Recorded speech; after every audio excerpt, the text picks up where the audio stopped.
mengundang kemudaratan dan kesyirikan hingga turunlah murka Allah Subhanahu wa taala.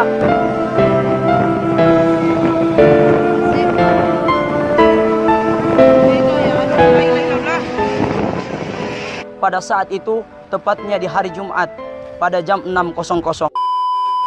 Bismillahirrahmanirrahim. Assalamualaikum warahmatullahi wabarakatuh. Alhamdulillahirabbil alamin.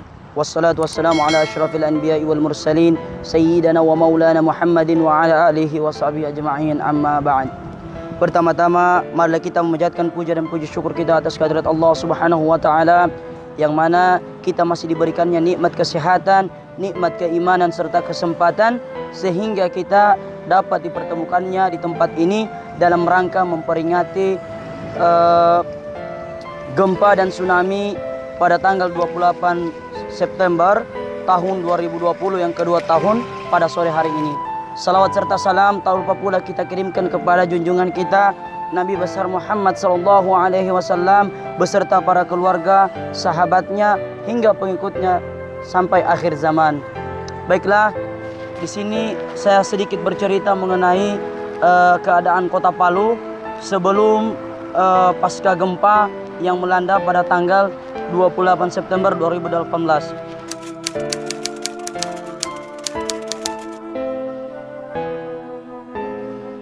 Jadi di sini Kota Palu kita kenal adalah kota yang mayoritasnya Muslim, kemudian yang menganut logo Al-Khairat, di mana orang-orangnya sering melaksanakan kajian-kajian, majelis zikir, majelis ta'lim, bahkan dibangunkan banyak bangunan pondok-pondok pesantren. Pertanyaannya, mengapa hingga saat itu terjadi bencana yang sangat dahsyat pada tanggal 28 September tahun 2018. Jadi kalau kita berpikir atau kita mengira bahwasanya saya sendiri sebagai masyarakat yang ada di Kota Palu sekarang ini tidak mengira bahwa akan terjadi suatu bencana yang cukup besar dan dahsyat yang ada di Kota Palu. Yang pertama, Kota Palu ini kita kenal sebagai kota tempat lahirnya para ulama, para habaib, para tahfiz, di mana di dalamnya orang sering menjalankan aktivitas yang bernuansa Islami, dan kemudian tiba-tiba digemparkan dengan suatu bencana yang sangat dahsyat pada tanggal 28 September lalu. Alhamdulillah, dengan kejadian ini orang-orang sudah mengetahui apa penyebab dari kisah yang terbungkus dalam Kota Palu, bahwasanya Allah menurunkan bencana atau musibah di Kota Palu karena ada suatu tempat itu namanya daerah Petobo, di mana di situ dilakukan tempat-tempat kemaksiatan seperti perjudian besar, di mana wanita dijadikan sebagai bahan taruhan.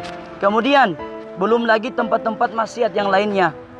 Ada salah satu unsur yang sangat mengundang kemurkaan Allah Subhanahu wa taala, yaitu kegiatan yang dilaksanakan oleh pemerintah Kota Palu yang bernama Palu Namoni. Palu Namoni ini dari awal tahun 2016 hingga 2018 setiap dilaksanakan pasti ada suatu musibah yang terjadi. Yang pertama angin, kemudian diikuti oleh hujan yang lebat. Ya, itu salah satunya, hingga penampakan ikan yang cukup besar dan aneh terlihat oleh kita. Hingga pada saat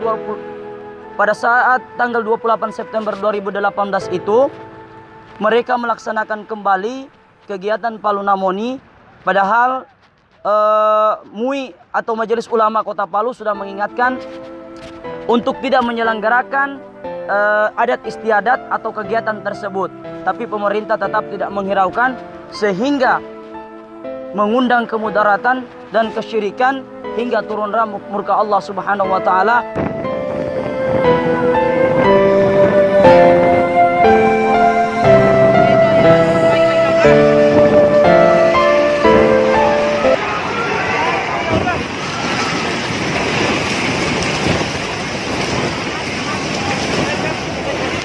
Pada saat itu tepatnya di hari Jumat pada jam 6.00.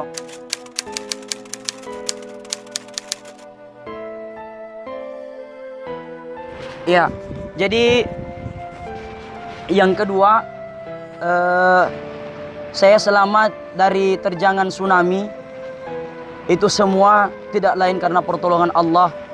Karena Allah telah memperlihatkan, memberikan keajaiban pada saat itu, di mana kalau kita lihat di sekitar tepi pantai dengan keadaan yang sekarang, mustahil bila saya akan selamat. Yang pertama, keajaiban yang diperlihatkan oleh Allah Subhanahu wa taala, di mana saya berserah diri. Kemudian saat saya digulung oleh gelombang air laut itu, saya tetap berzikir mengingat Allah Subhanahu wa taala. Kemudian saya pada saat menghembuskan napas terakhir, saya memohon kepada Allah bahwasanya janganlah jauhkan jasad saya dari masjid ini, agar supaya orang tua saya tidak merasa sedih. Dan terakhir, di situ saya tidak tahu bagaimana ceritanya, suatu keajaiban yang Allah perlihatkan, saya dimunculkan dari dalam air di belakang sana. Kemudian di sebelah kiri kanan ini masjid, airnya berputar sangat deras, sehingga masjid kalau kita lihat agak tergeser, di mana beton-beton yang ada di jembatan masjid semua bergeser sebelah atas pada waktu itu. Kemudian keajaiban itu yang saya dapatkan tak lain yaitu, pertama, marilah kita sering-sering mengingat Allah Subhanahu wa taala. Bencana ini Allah turunkan tak lain dari perbuatan manusia sendiri, seperti firman Allah Subhanahu wa taala dalam Quran surah Ar-Rum ayat 41, yang artinya telah nampak kerusakan di darat dan di laut akibat dari perbuatan manusia itu sendiri. Agar kenapa? Kita kembali ke jalan Allah Subhanahu wa taala. Yang selanjutnya, bahwasanya saya selamat bukan karena saya orang yang baik, bukan karena saya orang mulia, tetapi mungkin Allah selamatkan saya, Allah masih berikan saya kesempatan.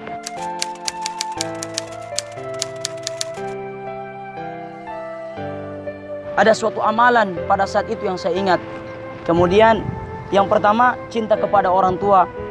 Kemudian yang kedua, alhamdulillah, sebelum saya tinggal di masjid ini, beberapa tahun lalu saya sudah menyekolahkan anak-anak yatim piatu. Alhamdulillah, mungkin saya selamat dari terjangan tsunami itu mungkin karena doa dari anak-anak yatim piatu yang sekarang saya asuh. Berarti kesimpulannya, selain dari doa orang tua, ada doa anak yatim yang telah menyelamatkan saya daripada dahsyatnya tsunami pada tanggal 28 September 2018.